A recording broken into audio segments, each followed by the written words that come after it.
L'impression résine, c'est dangereux, alors il faut s'équiper. Ouais, c'est vrai que c'est dangereux la résine, du coup on va s'équiper. Mais pas n'importe comment, putain! On va arrêter de dire de la merde. Ouais, parce que là je viens de voir un ramassis de conneries et je me dois de corriger ça et de vous donner les bonnes informations concernant l'impression 3D résine. Bon, déjà premièrement, les équipements qui sont utilisés dans la vidéo ne sont pas du tout adaptés. On ne prend pas des gants de ménage pour se protéger de la résine, on prend des gants en nitrile à usage unique. Parce que ça, seuls les chimistes peuvent vous l'expliquer. Les gants, les produits chimiques passent à travers au bout d'un certain temps. D'où le fait de prendre des usages uniques. En gros, si vous prenez des gants que vous pensez réutiliser 10, 15 fois, sachez que la résine va passer à travers et donc être en contact avec votre peau. D'où le fait de prendre des gants à usage unique. Alors ça peut être latex aussi, mais le nitrile, l'avantage c'est qu'il n'est pas allergisant. Bon, deuxièmement, le masque qui est utilisé dans la vidéo de ce type-là, ne sert strictement à rien. S'il permet de dire, oulala, c'est dangereux. Tout simplement parce que les filtres qui sont à l'intérieur sont des filtres FFP2 et donc des filtres à particules et non pas des filtres à gaz. Or, ce qui est toxique dans la résine, ce sont les vapeurs. Il n'y a pas de particules en suspension, il y a des vapeurs. Donc si déjà vous voulez mettre un masque à gaz, vous mettez un masque à gaz avec des cartouches de filtration chimique. Est-ce que c'est nécessaire ? Non. Les fiches de données de sécurité des résines sont très claires. Ce sont uniquement les vapeurs qui sont toxiques. Comment vous obtenez de la vapeur? En chauffant. Et donc à température ambiante, quand vous utilisez votre machine d'impression 3D, le taux de vapeur est tellement faible, tellement anecdotique, que ça ne sert strictement à rien de porter un masque. Et c'est d'ailleurs de ce fait-là que les fabricants de résine, dans leurs fiches de données de sécurité, indiquent d'utiliser la machine dans une zone aérable, puisque la quantité de vapeur est tellement faible qu'il vous suffit juste de créer une ouverture d'air pour que derrière, ça ne soit pas accumulable dans votre organisme. Puisqu'en chimie, ce qui fait la toxicité, c'est la dose. Donc à moins que vous soyez un toxico qui fout son nez sous la résine et qui la sniffe toute la journée, pas de risque en fait. Donc pas de nécessité de porter un masque. À moins que vous soyez dans votre pièce d'impression 3D toute la journée avec la machine qui tourne, pas de possibilité d'aérer.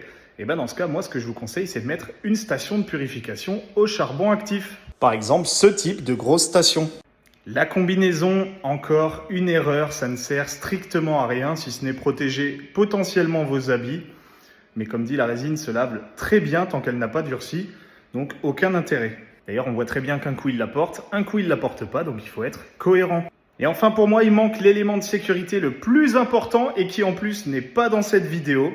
Enfin si, pareil, au début, il porte un masque de plongée et après, il porte, rien. Les lunettes de sécurité, parce qu'en fait, c'est ça, le vrai point à protéger, ce sont vos yeux. Puisque si vous avez de la résine qui va dans l'œil, c'est très difficile à nettoyer. Alors que si vous recevez de la résine sur votre peau, c'est très simple, vous nettoyez à l'isopropanol, ensuite vous rincez à l'eau claire et pas de problème. Alors bien entendu, il faut porter les éléments de sécurité, que ce soit les lunettes et les gants. Ce sont vraiment les deux points les plus importants à porter quand vous manipulez de la résine. Les lunettes de vue ne protègent pas, c'est pour ça que si vous portez des lunettes, il faut mettre des surlunettes. Tant qu'à faire, prenez-en en protection UV. Et dites-vous que la résine, c'est un produit chimique comme tous les produits chimiques et il faut se protéger en conséquence. Ça là, du desktop, vous mettez pas de gants, vous mettez pas de lunettes. Ça, c'est bien pire si vous en avez sur les mains ou dans les yeux. Donc attention à bien relativiser la sécurité. Je vous ferai une vidéo bien plus détaillée sur ma chaîne YouTube pour vous expliquer tout ça. Mais voilà, il faut faire attention, mais c'est pas un produit extrêmement dangereux.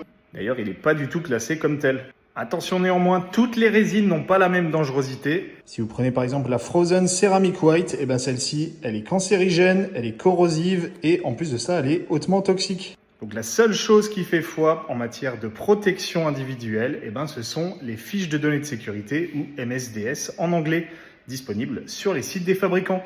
Allez les lire et vous verrez, vous aurez toutes les informations.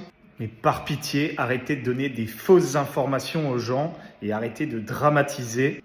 Toutes les résines n'ont pas la même toxicité. Et d'ailleurs, pour ceux qui pensent que la résine à base de plantes ou la résine lavable à l'eau sont moins toxiques, sachez que c'est pire. Bon voilà, j'espère que j'ai éclairé votre lanterne concernant le niveau de risque par rapport à la manipulation des produits chimiques tels que la résine d'impression 3D.